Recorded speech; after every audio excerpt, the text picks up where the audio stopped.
देखो क्या लिखा हुआ है, क्लास 8 साइंस चैप्टर नंबर कितना 5 है ना। जंतुओं में क्या जनन, क्या लिखा हुआ है, रिप्रोडक्शन इन एनिमल्स। हम लोग क्या जानते हैं, जिस प्रकार से मनुष्यों को जीवित रहने के लिए क्या चाहिए, भोजन चाहिए है ना, श्वसन चाहिए, भोजन का पाचन होना चाहिए, उसी प्रकार से शरीर में परिसंचरण की भी आवश्यकता है, यानी ब्लड सर्कुलेशन की आवश्यकता है। साथ ही साथ और भी बहुत सारे चीजों की जरूरत है। तो अपनी उत्तरजीविता बचाने के लिए मनुष्य को क्या जनन की क्रिया भी क्या है, आवश्यक है। अर्थात वही लिखा है कि सभी जीव समय के साथ बड़े होते हैं और अंतोगत्वा उनकी क्या हो जाती है, मृत्यु हो जाती है। जिस प्रकार से पाचन, परिसंचरण, श्वसन एवं वृद्धि आदि प्रत्येक जीव के लिए उत्तरजीविता के लिए क्या है, आवश्यक है, उसी प्रकार जीवों में जनन का क्या है, विशेष महत्व है। जनन जीवों का पीढ़ी दर पीढ़ी निरंतरता बनाए रखता है। जनन क्या करता है, पीढ़ी दर पीढ़ी क्या करता है, निरंतरता बनाए रखने में मदद करता है ना। एक टॉपिक्स आया है इसमें, जरायुज और अंड प्रजनन। क्या आया, जरायुज और क्या, अंड प्रजनन क्या है, ध्यान से सुनिएगा। जरायुज किसे कहा गया, जरायुज हम किसे कहते हैं, जो जीव सीधे तौर पर बच्चे को जन्म देता है उसे क्या कहा गया, जरायुज कहा गया। जो बच्चे सीधे तौर पर क्या करते हैं, जब बच्चे को जन्म देते हैं उसे क्या कहा गया, जरायुज कहा गया। सिंपल सी भाषा में एक चीज और समझो, जो जीव सीधे तौर पर क्या करते हैं, शिशु को जन्म देते हैं, वो क्या कहा गया, जरायुज। इसका एग्जाम्पल कौन आएगा, मनुष्य, हाथी, बकरी, घोड़ा और भी बहुत प्रकार के, इसलिए ETC लिखा गया। अब आया क्या, अंडपरजनक। अंडपरजक जिसको क्या लिखे, अंडपरजक। अंडपरजक किसे कहा गया, तो जो जीव सीधे तौर पर बच्चे को ना जन्म देकर के क्या करते हैं, अंडे देते हैं, उसे क्या कहा गया, अंडपरजक कहा गया। उसे क्या कहा गया, अंडपरजक कहा गया। जैसे एग्जांपल छिपकली है, मुर्गी है, ETC है। जीवों में जनन की विधियां का समझो, तो जीवों में जनन की मुख्यतः दो विधि है। जीवों में जनन की मुख्यतः कितनी विधि है, दो विधि। कौन कौन, लैंगिक जनन और क्या, अलैंगिक जनन। तो सबसे पहले हम लैंगिक जनन को ना पढ़ करके किसको पढ़ रहे, अलैंगिक जनन। अलैंगिक जनन क्या है, तो जनन की वह विधि जिसमें नर तथा मादा की जरूरत नहीं होती है, नर तथा मादा की जरूरत नहीं होती है, उसे हम लोग क्या कहते हैं, अलैंगिक जनन कहा जाता है। इसे क्या कहा जाता है, अलैंगिक जनन। जैसे इसमें कौन कौन से होते हैं, तो मुकुलन, मुकुल निकाल लाना, अपने शरीर को दो भागों में बांट देना, द्विखंडन, ETC सब क्या है, अलैंगिक जनन के जनन विधि है। कौन सा विधि, मुकुलन विधि, द्विखंडन विधि। चलिए यहाँ तक नोट करो, फिर आगे बता रहे। कौन सी विधि, मुकुलन विधि। प्रत्येक हाइड्रा में मुकुलन विधि द्वारा कौन जनन करता है, तो हाइड्रा। कौन सा, हाइड्रा। नोट करते चलिए, समझते भी चलिए। प्रत्येक हाइड्रा में जो एक से उभार दिखाई पड़ते हैं, ये उभार मुकुल कहलाते हैं। ये उभार क्या कहलाते हैं, मुकुल कहलाते हैं। समझ गए, यही मुकुल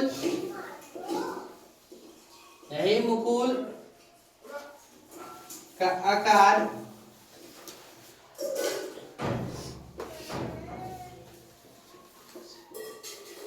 धीरे धीरे बढ़ने लगता है।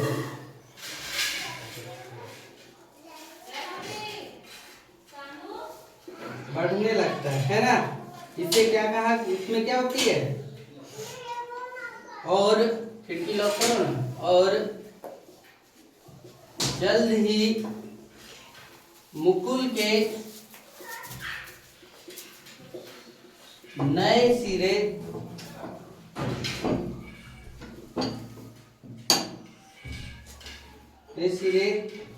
की परवर्ध निकल आती है, कि क्या परवर्ध निकल आती है। और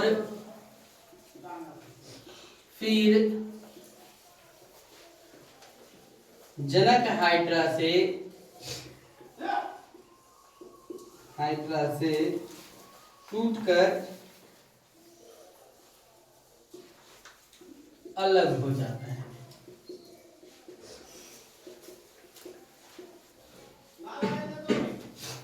अर्थात, है ना, अर्थात हाइड्रा में जनन मुकुलन विधि द्वारा होता है। हाइड्रा में जो जनन होता है वो कौन सी विधि द्वारा होता है? मुकुलन विधि द्वारा। यही याद रखेंगे, इतना कहानी रचा जाता है, समझे? आपसे जो सवाल करेगा यही करेगा कि मुकुलन विधि द्वारा किस में जनन होता है, तो जवाब में क्या देना है? हाइड्रा है। समझ गए? दूसरा आया खा द्विखंडन, है ना? कौन सा पढ़ेंगे हम लोग? द्विखंडन। अमीबा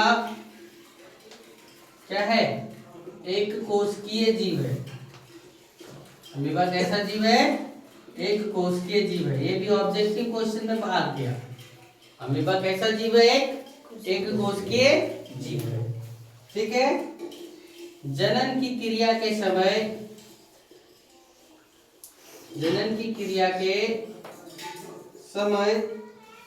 अमीबा के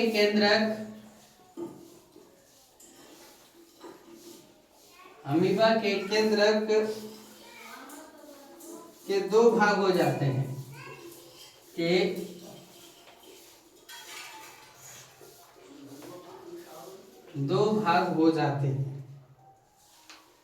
इसके बाद कोशिका को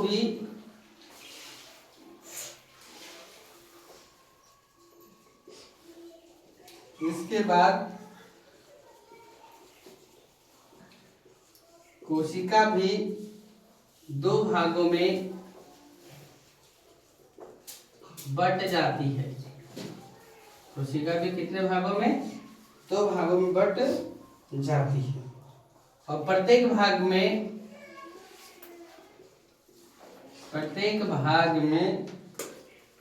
केंद्रक होता है। प्रत्येक भाग में क्या होता है? केंद्रक होता है।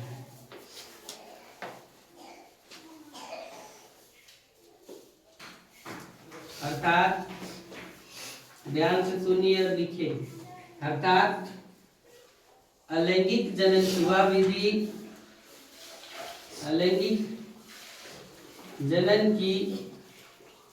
वह विधि, जिसमें एक जीव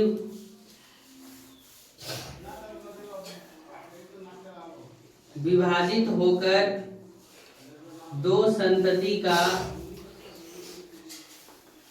उत्पन्न करता है, या दो संतति उत्पन्न करता है,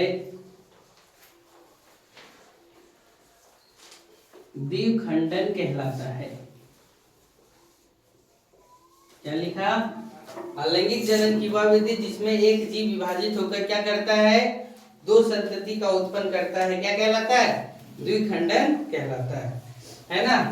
जो ऑब्जेक्टिव क्वेश्चन पूछेगा आपसे कि अमीबा में जनन किस विधि से?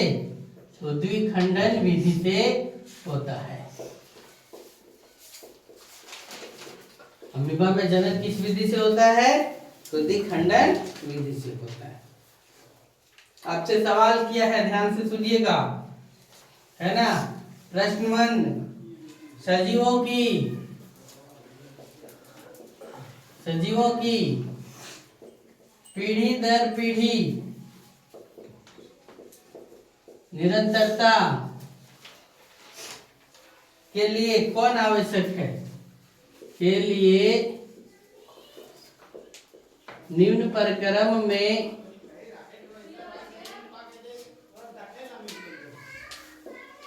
कौन आवश्यक है ना? आपसे सवाल क्या पूछा है, एग्जाम्पल दिया है का पाचन, खा परिसंचरण,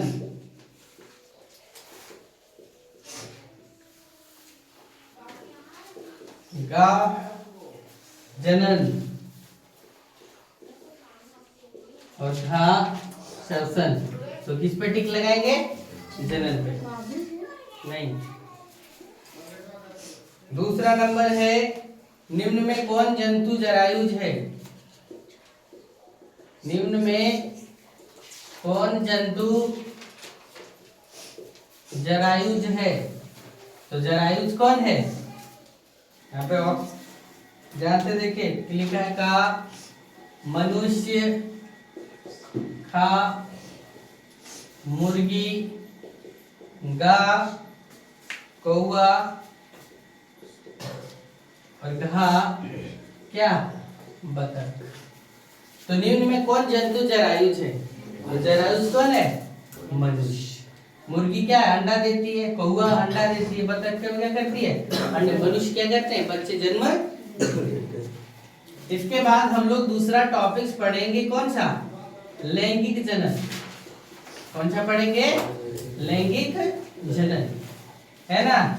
लिखेंगे जनन की वह विधि जिसमें नर तथा क्या? मादा की जरूरत होती है। नर तथा मादा की क्या होती है? जरूरत होती है। क्या कहलाती है? लैंगिक जनन कहलाती है।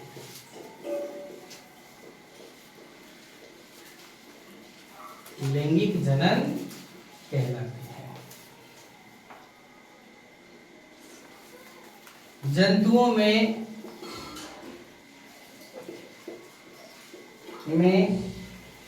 भी नर और मादा युग्मक होते हैं।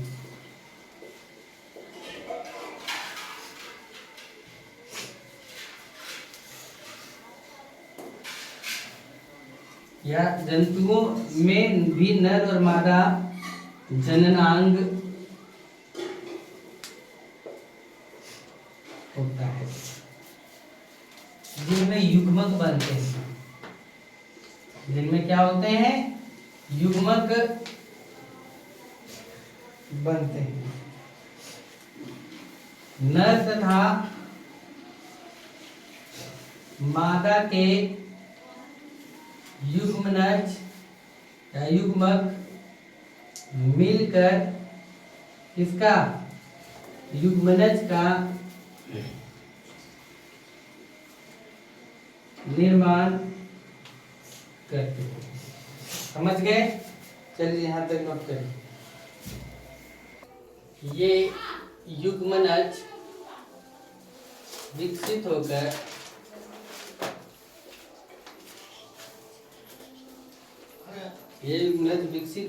एक नया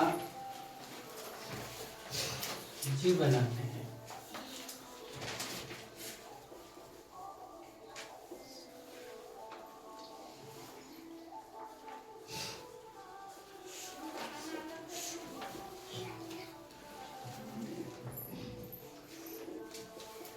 मानव में जनन प्रक्रिया, तो ये पढ़ना है, जिसमें से पढ़ेंगे मानव जनन अंग पहले। इसमें भी पहला पॉइंट पढ़ेंगे हम लोग नर जनन अंग।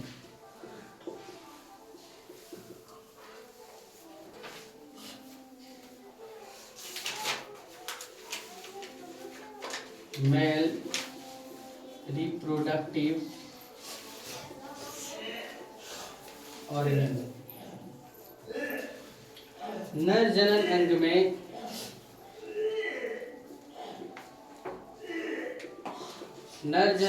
में एक जोड़ा वृषण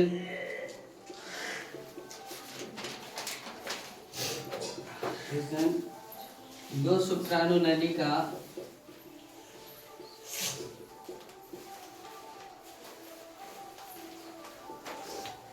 तथा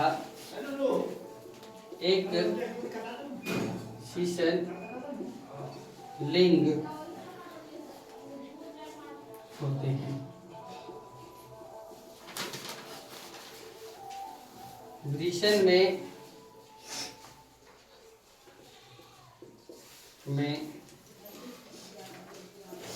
नर युग्मक उत्पन्न होते हैं जिन्हें शुक्राणु या स्पर्म कहते हैं।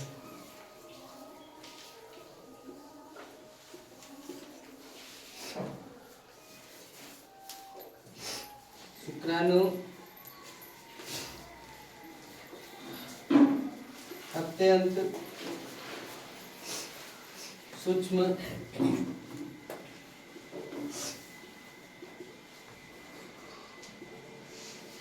एकल कोशिका के होते हैं जिसमें एक सिर, एक मध्य भाग और एक क्या होती है, पूंछ होती है।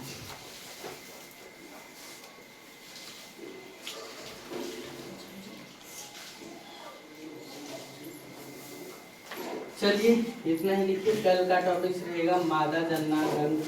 ठीक है।